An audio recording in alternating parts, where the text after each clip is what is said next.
Black lady's boyfriend yelled, "You're dead when we get home." What the Korean Mafia boss did next left him terrified. He yelled it like a threat carved in ice. "You're dead when we get home." For words. That's all it took. The street went silent. Vendors froze.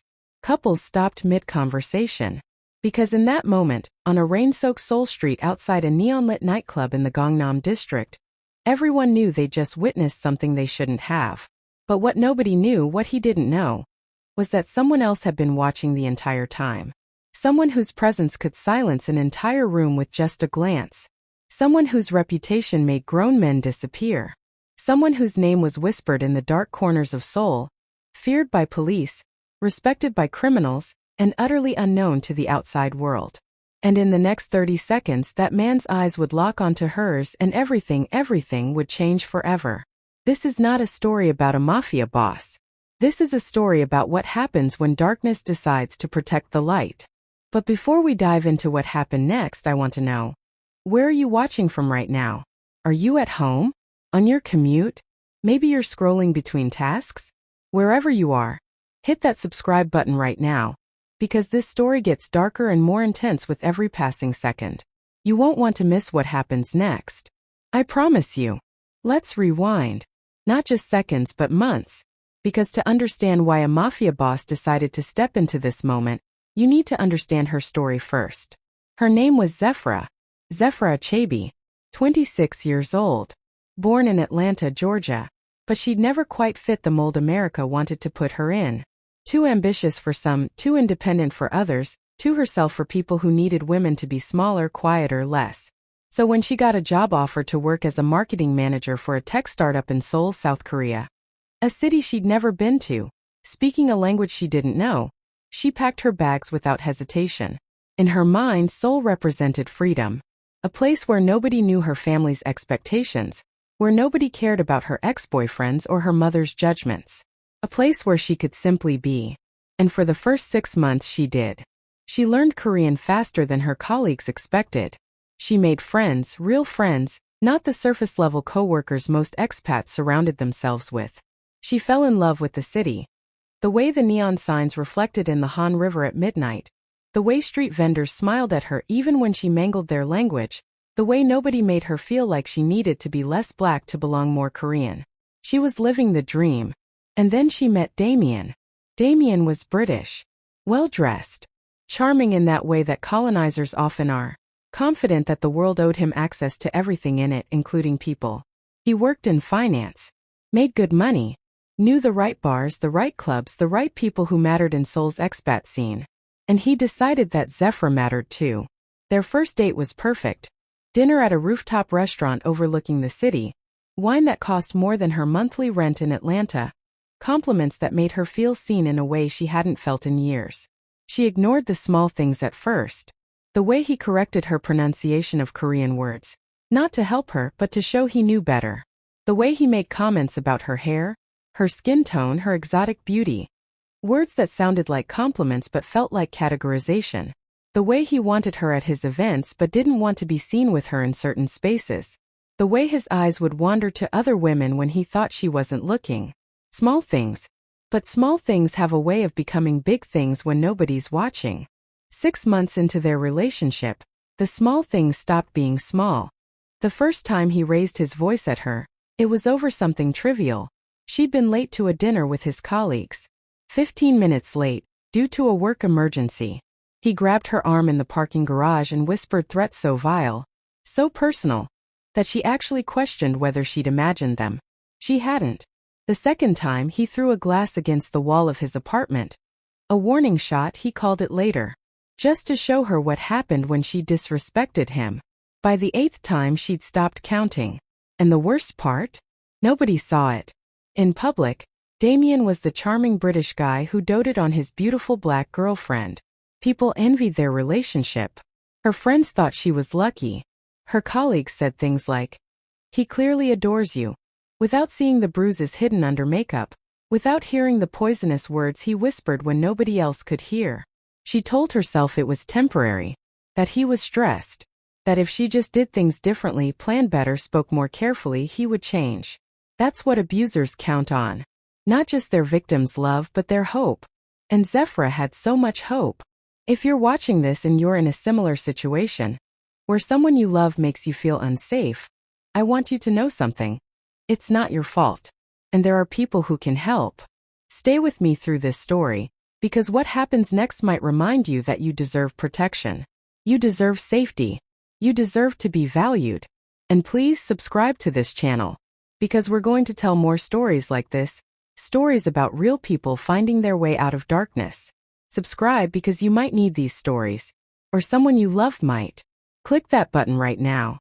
Oh, now let's talk about the night everything changed. Friday night, November 15th, Seoul. Zephyra had made a mistake. In Damien's world, mistakes were capital offenses. She'd gone out with her coworkers after work, just a casual dinner and drinks, something she'd done hundreds of times before. But this time she'd forgotten to tell Damien. Not intentionally. The dinner was spontaneous, suggested by her boss at the last minute, and by the time she thought to text him, she was already 3 drinks in and her phone was in her bag, and she was actually genuinely happy for the first time in weeks. She didn't realize that her boyfriend had been tracking her location the entire time. She didn't realize he'd see her at the club, and that would be the moment he decided tonight would be different. Around 11 p.m., he showed up at the club where her group had moved to after dinner. He didn't come to join them. He came to collect her. He grabbed her arm, not hard enough to bruise visibly, but hard enough that she felt the message, and dragged her toward the exit. Her friends tried to intervene, but Damien was practiced at this. He smiled, he charmed, he said things like, "Oh mate, she's just had too much to drink. I'm taking care of her." Nobody wanted to escalate. Nobody wanted to be the person who caused a scene. So they let her go. By the time they were outside, Zephyra's heart was hammering in her chest. She knew the pattern. She knew what was coming. The anger, the insults, the threats, and then the apologies that would come later. Apologies that were really just manipulation wrapped in flowers and promises. He backed her against the wall of the building. Rain had started falling, cold and heavy, turning the streets into mirrors that reflected the neon signs of the city. His voice was low, controlled. That was somehow worse than when he yelled. "You're making a fool of me," he hissed. "Out here dressed like that, drinking with your coworkers, acting like you're some kind of queen. Do you know how embarrassing this is for me?" She tried to explain, tried to apologize, tried to make herself smaller, quieter, less threatening to his ego. It didn't matter. He grabbed her by the throat, not squeezing, not yet, but his hand was there, a promise of what could happen, and he leaned close enough that she could smell the whiskey on his breath. "You're going to go home. You're going to sit quietly. And when we get there..." He paused, letting the silence stretch out like a knife being slowly unsheathed. "You're dead when we get home." For words. You're dead when we get home. He didn't mean he was going to kill her. Not literally. But in the language of abuse, death has many forms. Could mean a beating. Could mean rape. It could mean psychological torture so severe that something inside her would break and never mend. She didn't know which death he meant. But standing there in the cold rain, with his hand around her throat and his breath on her face, she knew it would be something she wouldn't survive intact. So she nodded. She said okay. She made herself compliant because that's what survival looked like in his world. And that's when everything stopped. The street went absolutely silent. Not metaphorically. Literally silent. The rain seemed to pause. The wind died down. Even the distant traffic sounds of Seoul seemed to fade away. And in that silence, a car door opened. It was black. Sleek. The kind of car that costs more than most people's houses. It rolled up slowly, almost deliberately, and the rear window lowered just enough for someone to look out. Zephyra couldn't see his face in the darkness.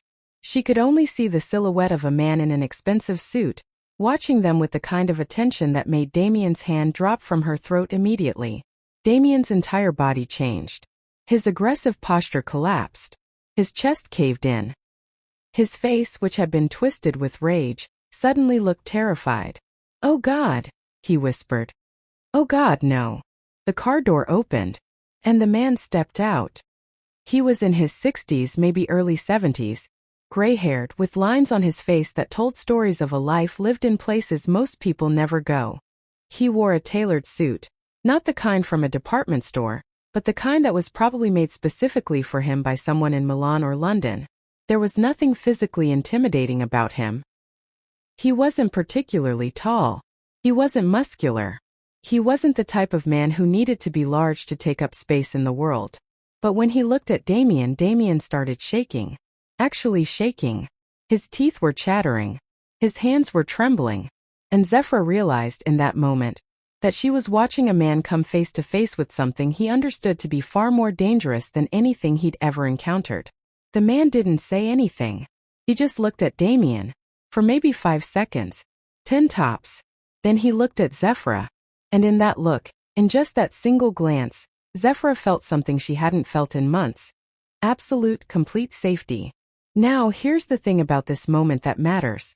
Nobody knew who this man was. Not yet. Zephyra didn't know. Damien obviously knew, which is why he was terrified, but he wasn't explaining. The man simply turned to his bodyguards, because yes, there were bodyguards, tall men in dark suits who'd emerged from the car without a sound. And he said something in Korean. Fast Korean. The kind of Korean that sounds like an accent when you're not expecting it. Zephyra didn't catch all of it, but she caught enough. Him and gone and not here again, and something that sounded like a threat wrapped in velvet. Then he turned back to Zephyra. In perfect English, with a slight accent that suggested he'd spent considerable time in London, he said, "Are you hurt?" And Zephyra, God help her, started crying. Not dramatic tears. Just the kind of crying that happens when you've been holding yourself together for so long that someone asking if you're hurt is enough to break the dam. She shook her head. He nodded. "You should go home. Real home. Not with him. Do you understand?" She nodded again. He reached into his jacket, and every muscle in Damien's body tensed, but he only pulled out a business card. It was simple. Black. With a phone number embossed in silver. "If he finds you again," the man said, handing it to her, "you call this number. Anytime. Day or night. You say my name and everything stops." "What's your name?" Zephyra asked, her voice barely a whisper. He smiled, a real smile, warm and almost grandfatherly, and said, "I'm Mr. Ko. And I believe in balance." Then he turned to Damien and said 4 words in English, each one enunciated with terrifying precision. "You will disappear tonight." It wasn't a suggestion. It wasn't a threat. It was a simple statement of fact, delivered with the confidence of a man who had never been told no in his entire life. Damien tried to run. He actually tried to run, bolting down the street like his life depended on it. He was tackled by 2 bodyguards before he made it 30 feet. Not violently, just efficiently. They grabbed him, lifted him, and put him in the trunk of a second car that had materialized seemingly out of nowhere. And then the cars drove away. And Zephyra was alone on the street, holding a business card for a man she just met, wondering if she'd imagined the entire thing. If this story is hitting you right now, if you're feeling the weight of it, the tension, the mystery of who this man is and what happens next, please subscribe. Because the next part of this story is where everything gets complicated. This is where we discover that Mr. Ko isn't just a random stranger. This is where we learn why he stepped in. And this is where Zephyra's life becomes something entirely different than she ever imagined. Subscribe right now. Don't miss what happens next. Zephyra didn't sleep that night. She went back to the apartment she shared with Damien, their apartment, but really his apartment because he paid for it and made sure she knew that fact constantly. She packed a bag. Just essentials. Clothes, her passport, her laptop, her phone charger. She didn't know where she was going. She just knew she couldn't stay there. Not with Damien. Maybe not in Seoul at all. But before she could leave, her phone rang. Unknown number. But the caller ID said private, in the way that suggested whoever was calling could make their identity disappear from screens if they wanted to. She almost didn't answer. But something inside her, maybe survival instinct, maybe curiosity, maybe the feeling of safety that had come over her when Mr. Ko looked at her, made her pick up. "Ms. Achebe," a woman's voice said. Older. Professional. "My name is Dr. Min. I work for Mr. Ko. He would like to see you. Tomorrow. Noon. There's an address I'm going to text you. Come alone. Tell nobody where you're going." Then the line went dead. Zephyra sat in the dark of the apartment, staring at her phone, trying to process what was happening. This wasn't real. This was like something from a movie. This was the kind of thing that happened to other people, not to a girl from Atlanta who just wanted to escape her life for a while. But the business card in her pocket felt very, very real. And the bruises on her neck, the ones she could see in the mirror when she looked, those felt real too. So the next morning at 11:45 a.m., Zephyra took a taxi to the address that had been texted to her. It was a building in the Yeonggu district, one of the most expensive neighborhoods in Seoul. Not the kind of building with a sign or a name, just a nondescript modern structure with floor-to-ceiling windows and security that clearly involved more than just a security guard at the front desk. When she walked in, the security guard, a massive man who looked like he could snap her in half, simply nodded at her. Like he'd been expecting her. Like he knew exactly who she was. There was an elevator. The moment the doors closed, she realized there were no buttons. No floors marked. The elevator simply rose, and when it stopped, she was on what she assumed was a penthouse floor. The doors opened into an office. But office doesn't quite capture it. It was more like an art gallery that happened to have a desk. Floor-to-ceiling windows overlooked Seoul in all directions. The walls were lined with paintings that looked like originals, actual artwork, not prints. The furniture was minimalist, expensive, the kind of stuff that rich people had that poor people couldn't even comprehend.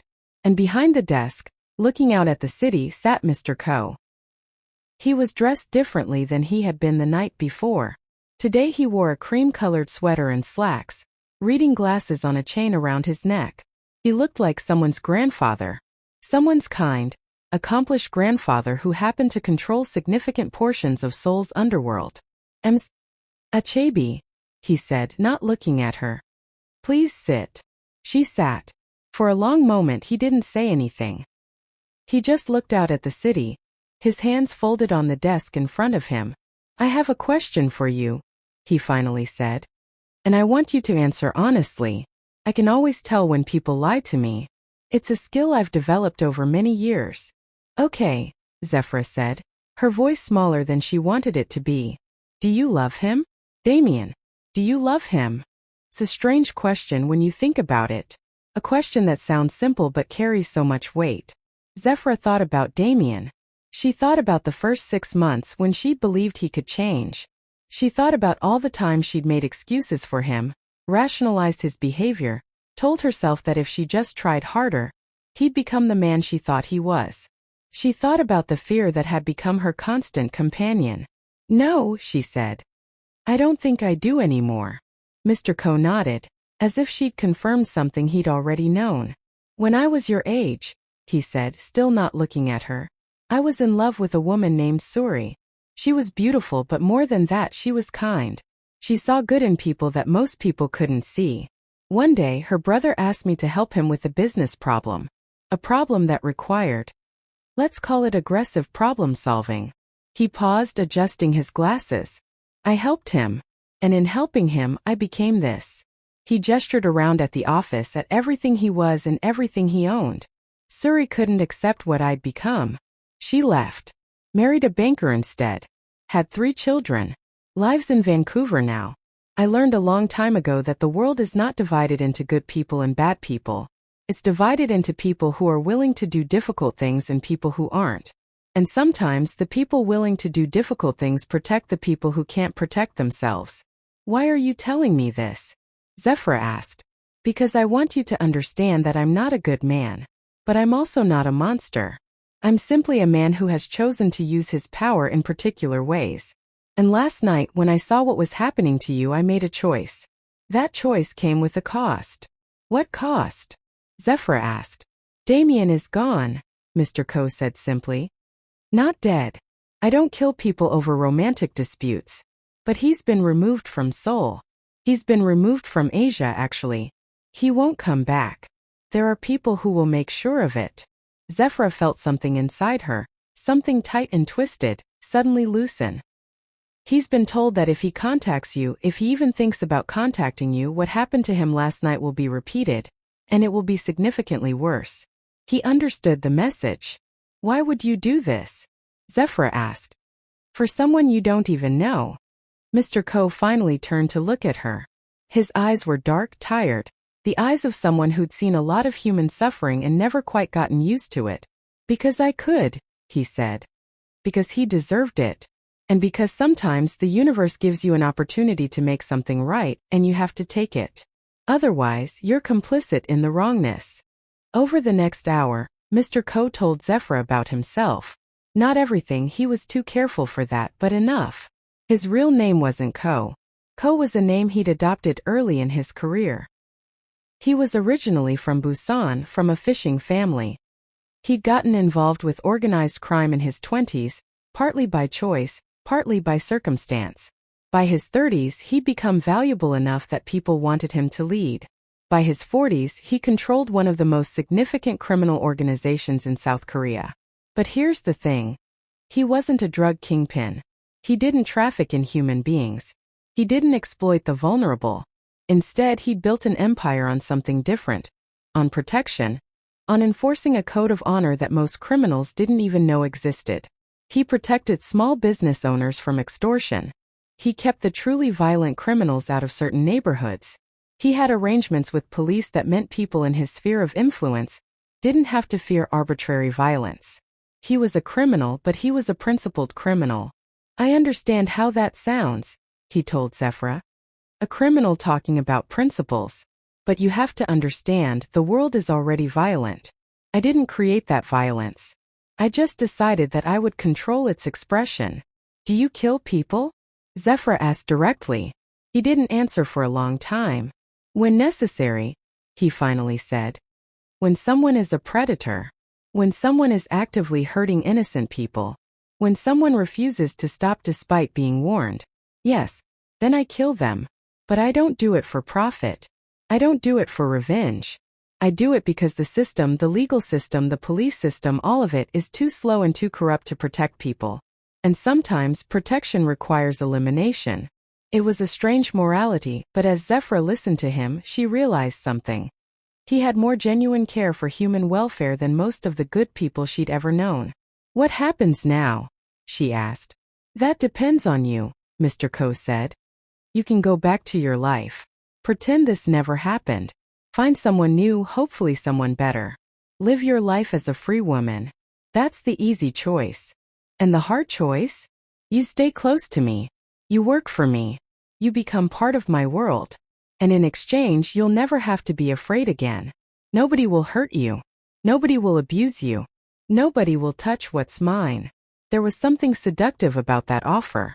The promise of absolute protection. The promise of never having to be vulnerable again. But Zephyra was smart enough to understand that nothing in life was free. If I agree to that, she said, what do I have to do? Nothing immoral, he said. I won't ask you to hurt anyone. I won't ask you to lie or steal. But I will ask you to be loyal. And if I ask for your help with something, you'll provide it.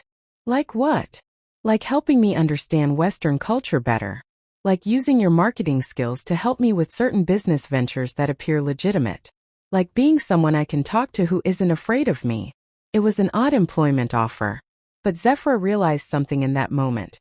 She'd spent so long being small, being safe by being invisible, that the idea of being protected instead of diminished was almost intoxicating. Yes, she said. Yes, I'll do it. Now I need to pause here and say something to you, whoever's watching. This is the moment where the story gets complicated. Because Zephyra just made a deal with the devil. Except the devil was kind to her, and the people in her real life would call what happened next the best thing that ever happened to her. But that's the thing about moral complexity, it doesn't have easy answers. If you're enjoying this story, if you're invested in what happens next, please subscribe. Because we're about to go deeper into the criminal underworld. We're about to see the consequences of Zephyra's choice. And we're about to discover that Mr. Ko isn't quite who or what she thinks he is. Subscribe right now. And turn on notifications, because when the next video drops, you'll want to know what happens. The first 3 months of Zephyra's new life with Mr. Ko were, without exaggeration, the best 3 months she'd experienced since arriving in Seoul. She moved out of the apartment she'd shared with Damien and into a luxurious condo in the Gangnam district. Not Mr. Ko's property, but his investment, kept in the name of a shell company. It had floor-to-ceiling windows, a kitchen that looked like it belonged in a magazine, and enough closet space for a small country's worth of clothes. Mr. Ko made sure of that last part actually. On her first day living there, a stylist arrived with racks of clothes, high-end designer pieces, things that fit her perfectly without her ever telling anyone her measurements, things that made her feel like someone important, someone worth investing in. Your appearance matters now, Mr. Ko told her when she tried to thank him. You're going to be attending events where I need you to represent a certain image. You need to look like someone powerful enough to sit at my table, not like someone's frightened girlfriend. Over the next few weeks, Zephyra began to understand the scope of Mr. Ko's world. She attended dinners with other businessmen, some legitimate, some decidedly not, where she was introduced as Mr. Ko's new advisor and cultural consultant. She learned to read the room, to understand the power dynamics at play, to recognize who was genuinely dangerous and who was just performing danger for status. She sat in on meetings where Mr. Ko's organization discussed business, real business it turned out, because most of his wealth came from legitimate sources. Real estate development, hotel management, a chain of restaurants that had become trendy, import-export that was actually import-export. People think criminals are stupid, Mr. Ko explained to her one evening as they reviewed financial reports in his office. They think we're just violent and impulsive.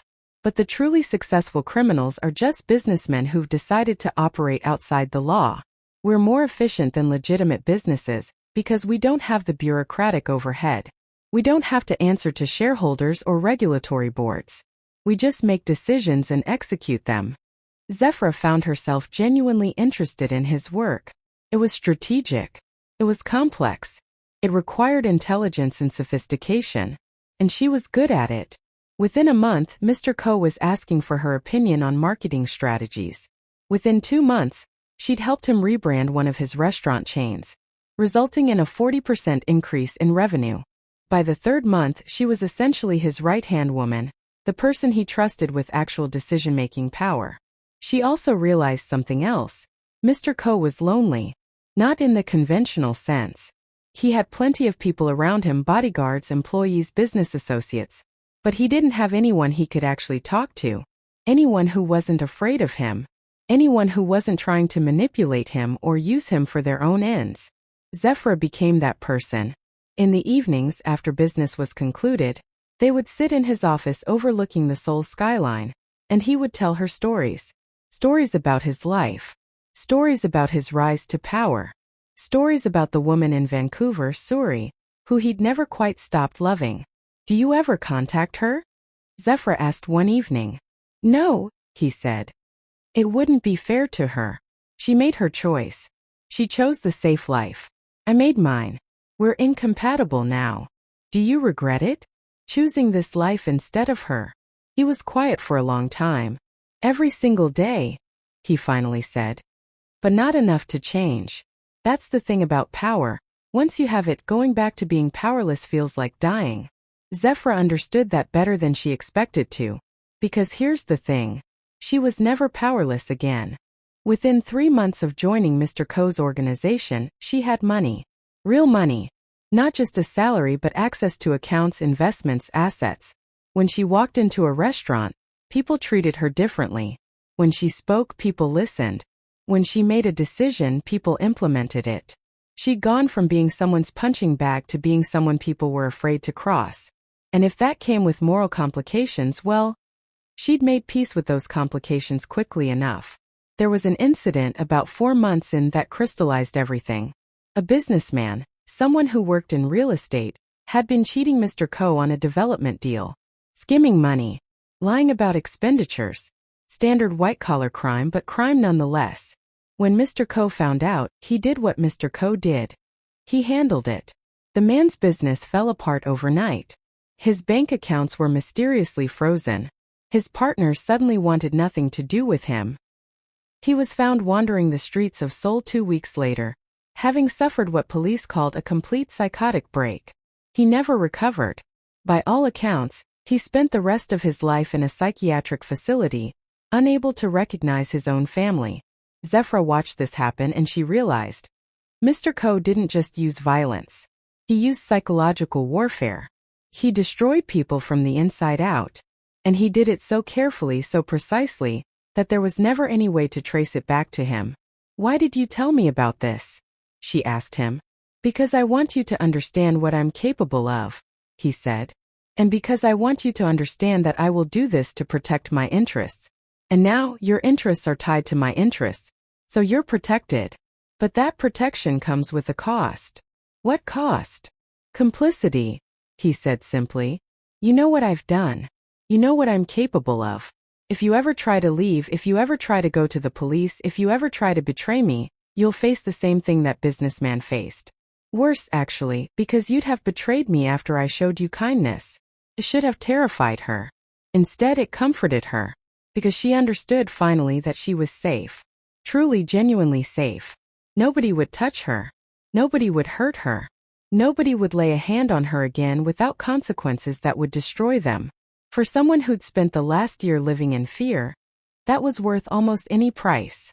6 months into her new life, Zephyra realized something crucial. She had become exactly the kind of person she'd always despised. She was complicit in Mr. Ko's crimes.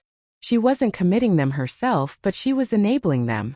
She was helping him structure his business, which meant she was helping him systematize his exploitation.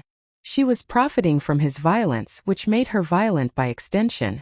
And she didn't even care. That's the insidious thing about power and safety. They're seductive. They make you willing to compromise with yourself. They make you rewrite your own moral code until the things you're doing don't seem quite as bad anymore. She had coffee with one of her old friends from the startup, a woman named Leandra who'd been trying to reach her for months. Leandra took one look at her and said, "What happened to you? You look different. You look harder." "I'm just taking better care of myself," Zephyra lied. But Leandra knew. Leandra could see it.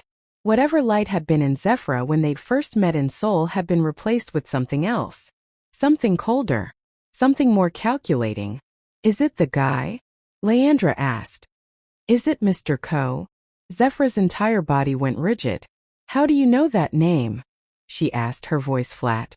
"Everyone knows that name," Leandra said quietly. "He's not a nice man, Zephyra. Whatever he's told you about himself, whatever he's made you think, he's not good. He's been better to me than anyone in my entire life," Zephyra snapped. "That's not because he's good. That's because he's strategic. He invests in people the way he invests in real estate. He sees what he can get from them, and then he provides just enough care to keep them compliant. You don't know him. I don't. But I know the type. And I'm worried about you." They didn't speak again after that. But Leandra's words burrowed into Zephyra's brain like parasites. She started paying attention to the relationship in ways she'd previously avoided. She noticed that Mr. Ko always knew where she was, always had someone watching her, always had a reason for why she needed to stay close to him. She noticed that her friendships had naturally fallen away because spending time with anyone outside his circle was actively discouraged. She noticed that she'd been isolated slowly and carefully, until he was her entire world. She noticed that she was in exactly the same situation she'd been in with Damien, just with a kinder version of control. The realization should have horrified her. And it did. For about 24 hours. Then she realized something else. The difference between Mr. Ko and Damien was that Mr. Ko had actually earned his control. He was powerful. He was intelligent. He was strategic. With him, she wasn't just being protected by violence, she was being protected by genius. And unlike Damien, Mr. Ko would never lay a hand on her in anger. Not because he couldn't, but because he was too evolved for such crude expressions of dominance. Listen to me. If you're watching this right now and you're recognizing your own life in this story, the way control can wear different masks, the way safety and captivity can feel like the same thing, please understand something. It doesn't matter how kind the cage is. A cage is still a cage. And the person holding the key, no matter how sophisticated they are, is still holding you captive. If you're in that situation, please reach out. There are people who can help. And please subscribe to this channel. Because these stories matter. They matter because they help us recognize these patterns before they become our whole life. Subscribe. Right now. This is important. The turning point came 9 months after Zephyra first walked into Mr. Ko's office. She was reviewing financial reports, something that had become routine, part of her daily work, when she noticed an anomaly. A series of payments going to an account that didn't match any of the legitimate business interests she was familiar with. It was curious enough that she mentioned it to Mr. Ko. His entire demeanor changed. Not dramatically. He didn't yell or threaten. But his energy shifted in a way that Zephyra had learned to recognize as dangerous. "Don't look at those accounts again," he said quietly. "What are they for?" she asked, genuinely curious. "They don't match any of the business patterns I've seen. They're not your concern. Everything you do is my concern. That's the point of me being your advisor." He looked at her for a long moment, and she saw something in his eyes that she hadn't seen since that first night. The capacity for real violence. "Let it go, Zephyra," he said. But Zephyra had spent 9 months building confidence and power. She had spent 9 months learning how to operate in his world. And she was smart enough to recognize that there was something important hidden in those accounts. So that night, after Mr. Ko went to sleep, she did something she'd sworn she would never do. She violated his trust. She accessed his private files. Not the ones she had legitimate access to, but the encrypted ones. It took her 2 hours. He taught her well enough about systems that she could navigate them, but she got in. And what she found made her blood run cold. The payments weren't going to a business. They were going to a hospital. A psychiatric hospital specifically. One of the most exclusive ones in Seoul. And the patient they were paying for was listed as Suri. It took her another hour of digging, but she found the full picture. Suri, the woman Mr. Ko had loved and lost, had suffered a severe mental breakdown approximately 3 years ago. Around the time her marriage to the banker was disintegrating. She'd been institutionalized, diagnosed with severe bipolar disorder, and had been in and out of psychiatric care ever since. And Mr. Ko had been paying for everything. Not just the basic costs, he was paying for the best doctors, the best treatments, the private rooms, everything. He was spending more money on her healthcare than most people made in a lifetime. Zephyra sat back in the dark office, illuminated only by the glow of the computer screen, and she finally understood. Mr. Ko wasn't the villain of his own story. He was the secret hero of someone else's. For all these years, for all this time while she was building her empire, while she was dealing with criminal enterprises and organizing violence, Mr. Ko had been doing it all for one person. The woman he'd loved. The woman he'd lost. The woman he couldn't have but could protect from a distance. Every bit of wealth he'd accumulated, every powerful position he'd secured, every brutal decision he'd made. They all traced back to ensuring that the woman who left him would never have to suffer. Zephyra felt something shift inside her. She felt for the first time genuinely bad about the situation she was in. Not for herself, she'd made peace with her complicity long ago. But for him. For the weight of that love. For the tragedy of it. When Mr. Ko discovered that she'd accessed his private files, and of course he discovered it, he was far too sophisticated not to. She expected rage. She expected punishment. She expected, at minimum, to be removed from his inner circle. Instead, he did something unexpected. He took her to visit Suri. The hospital was in the hills outside Seoul. A beautiful place with gardens and natural light, and an air of wealth and competence. They were shown to a private room where a woman sat by a window, looking out at the Seoul skyline. She was beautiful, even now, even in the depths of whatever mental illness had claimed her. She had the kind of face that suggested kindness, intelligence, gentleness. She looked up when they entered, and her eyes focused on Mr. Ko with an intensity that made Zephyra understand, viscerally, what love looked like. "Jin Ho," she said, and that was his real name, the one almost nobody used. "You came." "I always come," he said, sitting beside her. "I brought someone I want you to meet. This is Zephyra. She works with me." Suri looked at Zephyra with surprising clarity. The medication must have been working well that day, and smiled. "You're beautiful," Suri said. "And you look scared. Don't be scared of him. He's not as dangerous as he thinks he is." "I'm very dangerous," Mr. Ko said, but he was holding Suri's hand gently, like he was afraid she might break. "You're a puppy dog pretending to be a wolf," Suri said. "Everyone's always believed the pretense. But I always knew the truth." Mr. Ko and Zephyra left after an hour. In the car on the way back to Seoul, he finally spoke. "She won't get better," he said. "The doctors have made that clear. The best we can hope for is that she stabilizes." That she has good days more often than bad days. That she doesn't hurt herself. Why didn't you tell me about her? Zephyra asked. Because I was ashamed, he said simply. I was ashamed that I'd chosen this path, this life, because of my own failure to protect the thing that mattered most. I was ashamed that I'd built an empire on a foundation of unrequited love. I was ashamed that I was still so weak, even after all these years, that I couldn't let her go. You're not weak for loving someone, Zephyra said. No, but you're weak if you let that love distort your judgment. And I did. I've done so many things, made so many decisions because of her. Some of them were genuinely immoral. Some of them hurt innocent people. He paused, staring out at the city lights. The businessman I had destroyed, the one who cheated me. Do you want to know the real reason I destroyed him? Because he cheated you, Zephyra said. No. Because he cheated me when Suri was having a particularly bad episode. And I needed something to destroy. I needed to prove to myself that I still had power, that I still mattered, that the things I'd sacrificed for had been worth it. He was just in the wrong place at the wrong time. Zephyra felt something twist inside her. So you destroyed an innocent man because you were upset? Not innocent. He was a criminal too, just a small-time one. But yes, I destroyed him partially on impulse. That's what I've been trying to tell you, Zephyra. I'm not good. I'm not even particularly principled, despite what I've claimed. I'm just a man who got power early and never had to develop the discipline to use it responsibly. That conversation changed Zephyra's relationship with Mr. Ko. She stopped trying to reconcile his kindness with his cruelty. She stopped trying to find moral justification for his actions. She started seeing him clearly as a broken man who'd built a magnificent cage around himself, and was now trying to extend that cage to include her. Over the next 3 months, she began the slow process of extricating herself from his world. She did it carefully. She didn't declare independence or threaten to leave.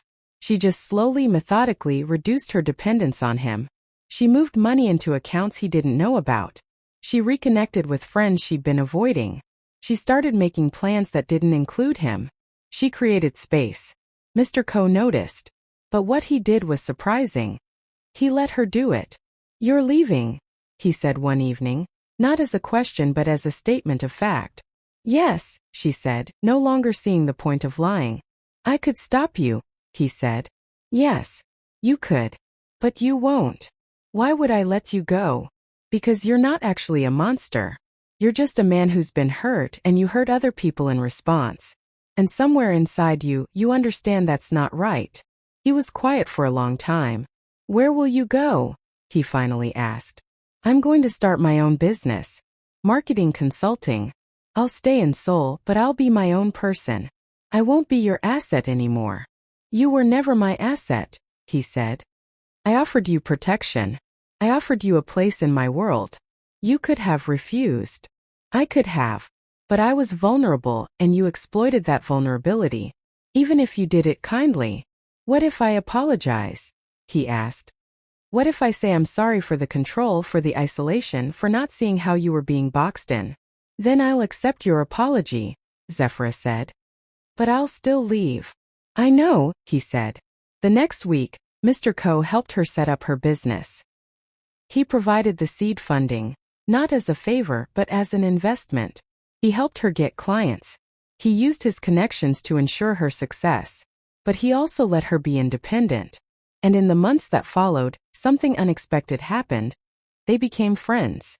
Not the kind of friendship where they spent all their time together, but the kind where they could meet for coffee, discuss business, ask each other for advice. The kind where they could be honest with each other without manipulation or fear. I want you to know something, Mr. Ko told her, about a year after she'd left his direct employ. Thank you. For what? Zephyra asked. For making me better. For showing me that I had the capacity to change. For refusing to accept my excuses. For being the first person to treat me like a human being instead of a force of nature. You're welcome, she said. And she meant it. Because here's the thing about morality. It's not black and white. It's not good and evil. It's complicated. Mr. Ko had done terrible things. But he'd also done genuinely good things. He'd saved Zephyra from a life of abuse. He'd cared for a woman who couldn't care for herself. He'd ultimately let go of someone he loved because it was the right thing to do. He wasn't a good man. But he wasn't purely evil either. He was just a human being, complicated and broken and trying, in his own way, to atone for his sins. Now, I know this story didn't end the way you probably expected. I know you were probably waiting for some dramatic confrontation, some violent resolution, some clear victory of good over evil. But that's not how real life works. Real life is messy. Real life involves people making bad choices, and then trying to live with the consequences. Real life involves recognizing that the person who hurt you and the person who helped you might be the same person. If this story has resonated with you, if you're seeing reflections of your own complicated relationships in this narrative, please subscribe. Because we tell stories like this, stories that don't have easy answers, stories that challenge you to think about morality and safety and love in new ways. Subscribe right now and share this video with someone you know who needs to hear it. Because these conversations matter. 2 years after Zephyra left Mr. Ko's direct employ, she received a call. Suri had passed away, peacefully in her sleep at the hospital. Mr. Ko wanted Zephyra to know because she was, he said, one of the few people who understood the weight of that loss. The funeral was private. Just a handful of people. Mr. Ko, a few distant relatives of Suri's, the hospital staff who'd cared for her. After it was over, Mr. Ko invited Zephyra to his office one last time. "I'm leaving," he said. "Leaving Seoul?" Zephyra asked. "Leaving this life. Leaving everything. I'm going to Vancouver. To be near where Suri's family lives? To find peace," he said. "I've spent 30 years building something I don't actually want. I've hurt people I didn't need to hurt. I've hurt myself, really, because I was so focused on proving my power that I forgot to actually live." He sat back in his chair and looked at Zephyra with eyes that seemed suddenly very old. "I want to tell you something," he said. "About that first night. About why I really stepped in." Zephyra leaned forward. "I did it because I saw Suri," he said. "Not literally. You don't look like her. But I saw the same fear in your eyes that I saw in hers, right before she broke. I saw the same resignation. And I thought, if I can save you, maybe I can atone for failing to save her." "Did you?" Zephyra asked. "Save me? I don't know," he said honestly. "Did I?" Zephyra thought about the woman she'd been before that night, terrified, small, convinced that she deserved the abuse. She thought about the woman she'd become during her time with him, powerful but isolated, trading one cage for another. She thought about the woman she was now, independent, successful, able to make her own choices. "You saved me from Damien," she said. "But you also trapped me. And then you let me go. So maybe you did. Maybe you didn't. Maybe it depends on whether I learned something from the experience, or whether I just traded one trauma for another." "And which is it?" he asked. "I think I learned that I'm stronger than I thought. I learned that I'm capable of being independent, even when someone is offering me safety. I learned that protection and control are often the same thing, and I should be suspicious of anyone offering one without risking the other." Mr. Ko smiled. "Then I did save you," he said. A month later, he was gone. He transferred his assets to a trust. He sent a final email to his organization indicating that he was stepping down, and he left Seoul. Zephyra never heard from him again, though she occasionally received messages through intermediaries indicating he was well, that he was building a quieter life, that he was learning how to be something other than a crime boss. She often wondered if Suri's death had broken something in him, or if it had finally freed him to become something better.